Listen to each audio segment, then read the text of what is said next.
Bugs crashing your pack's party? Whether they've got paws or sneakers, your pack deserves a home that's protected from pests.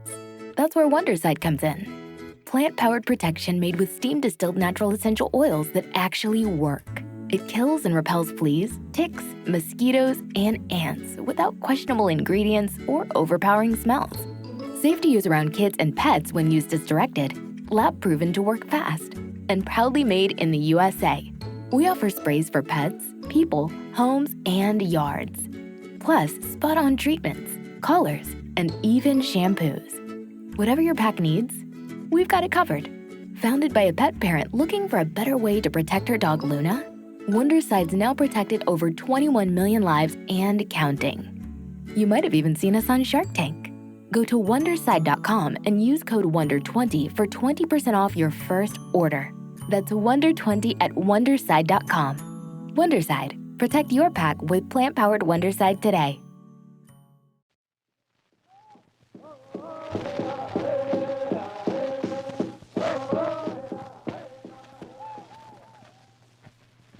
The Lone Indian.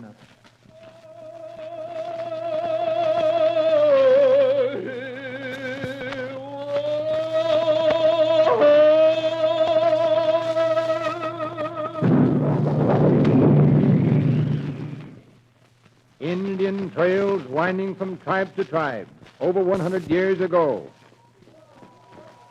Another Robert E. Callahan story of wigwam fires, council teepee, trapping, trading, nomadic travel, and exciting adventure, teaching the lone Indian in his daring search for the magic arrow of the Omahas. Real Indians appear on every broadcast.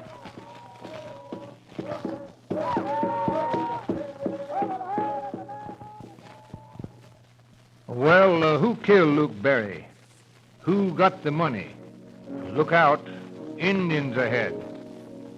You know, folks, this apparent warning confronted Colonel Henry Lee in the early days in Pueblo Canyon. You see, his westbound caravan had hardly gotten underway one beautiful Sunday morning in the mountains of Colorado when he saw a board sign packed to a tree near the roadside. On the sign, crudely printed in black, "Who killed Luke Berry? Who got the money? Look out, Indians ahead." Well, of course, you know every member of the caravan thought of trouble. But the caravan moved on.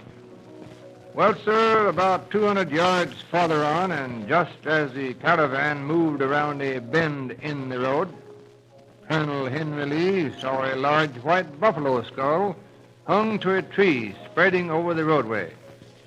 Well, that's kind of funny, he thought. On this white buffalo skull in black letters, "Dead men don't tell tales, or don't turn back." You know, rather confusing. A warning, perhaps. But what could Colonel Lee do 800 miles from home?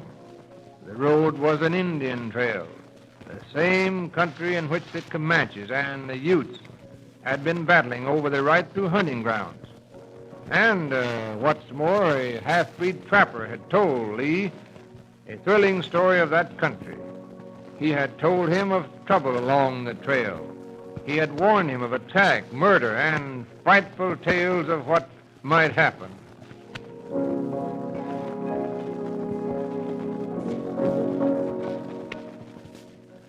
Well, sir, folks, the crude signs would indicate the half-breed story of impending trouble might come true. And, of course, there was a lot of things for Lee to think about. First of all, who was Luke Berry?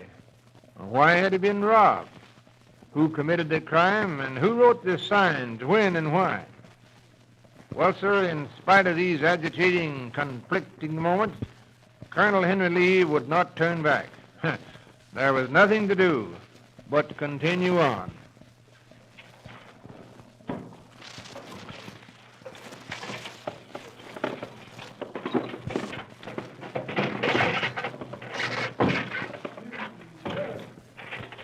Well, I guess it was about 1 hour later.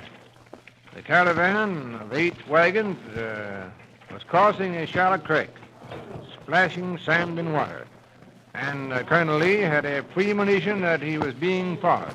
You know, a kind of a hunch. A premonition that made him turn in the wagon seat. Well, for a moment his body went rigid.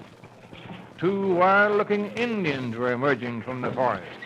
They were on hand and knee, creeping, half-crawling, one tall, the other short, and both were nude above the waist.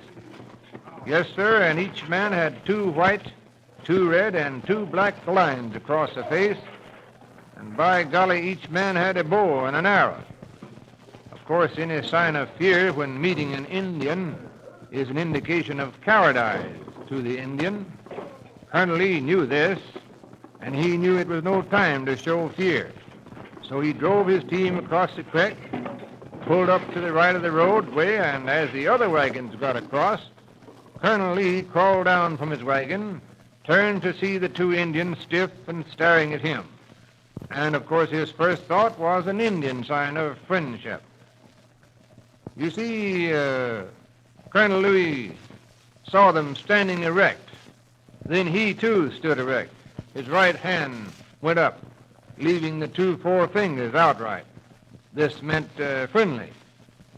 Then he went about making a campfire as though he had given the Indians no thought whatever. And, of course, the 2 red men started toward the camp. You see, folks, Colonel Lee had lived among the Indians out west for about 2 years before his marriage. And when departing from the Kentucky hills on the westbound trip, Colonel Lee remembered the Indian was a great lover of music. So he brought the village troopers along. And now he turned to Banjo Harry. Say, Harry, what do you say, boys? Let's have a campfire breakdown.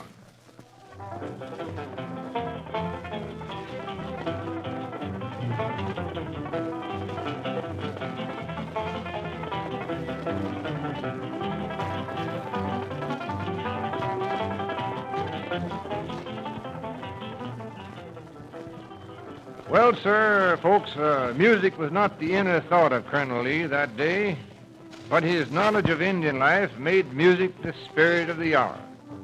He knew, as in every walk of life, people can do more with kindness and more with music than anger and gun. The Indians stood like statues, wondering how the white man could make such music. The 2 Indians had started out intent upon taking human life. But the village music and Colonel Lee's invitation to have them enjoy a friendly supper gave the red men a new thought. They took hold and inspected the fiddle, the accordion, and the banjo. And then, again, the village troopers had the Indians in a puzzling but joyous mood.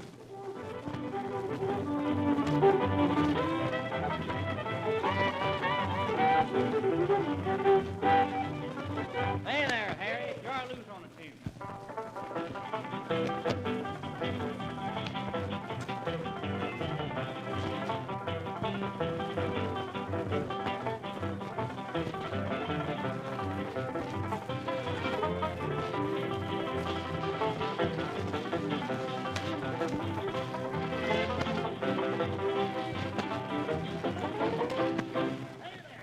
Get your old guitar and give us one, right?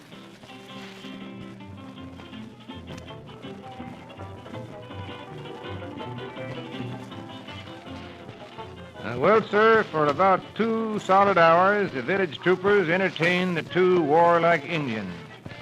And now they departed from camp, returning to the Comanche village in peace. And Colonel Lee had not only saved the lives of his people through a kindly musical act, but he had made a lifelong friend out of the leading Indian who had planned to murder. And now the caravan once more moved on in peace.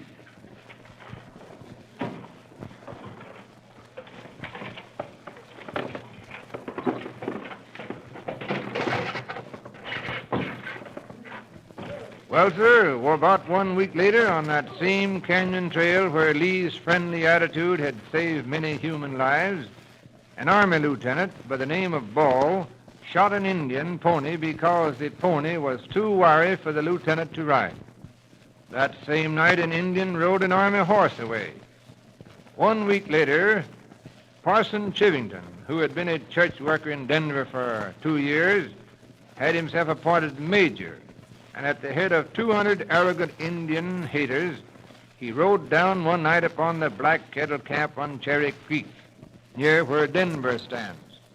You see, Black Kettle was chief of the Cheyenne Indians, a sturdy man who had, under promise of friendship and protection, moved his tribe from a field of war to the camp on Cherry Creek. Here, what is now the city of Denver, Colorado, was then a campground for the Cheyenne Indians. And Black Kettle kept his word. Not a single gun or war club was in his village, but this condition made no difference to the man who had left his Denver church for the trail of murder.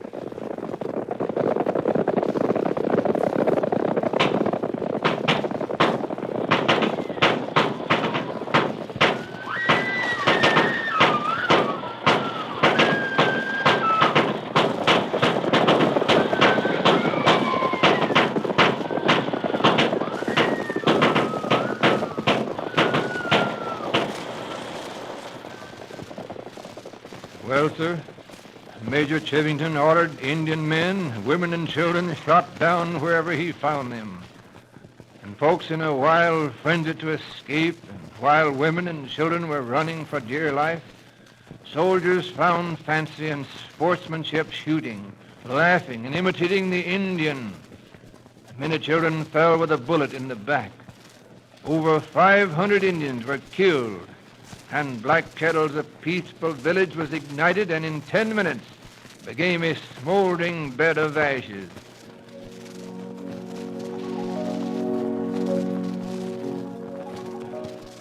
And you know, friends, that was the historical Chivington Massacre, a black spot on the American map of justice.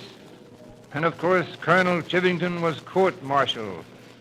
But the work of his hand and the murdering mob did not bring back the friendly feeling such as music and kindness had done by Colonel Lee. The Chivington Massacre was directly the cause of many Indian wars upon the white man. And yet many people wonder why the Indian did his war dance. Although he hooped and yelled and he became the terror of the Old West, we who seek health, peace of mind, and happiness, yes, sir, we're going back to live as the Indian did long ago. We seek the pure air, the sunshine, and we picnic on the mountainside and hike over the old Indian trail, just like the Indian did. And that is why the child of tomorrow should be told of the Indian's great love for nature and his love for the beauty of the great outdoors. For after all, my friends, all there is in health, all there is in peace of mind, can certainly be found in the great outdoors more than finding it in a city home of wealth and power.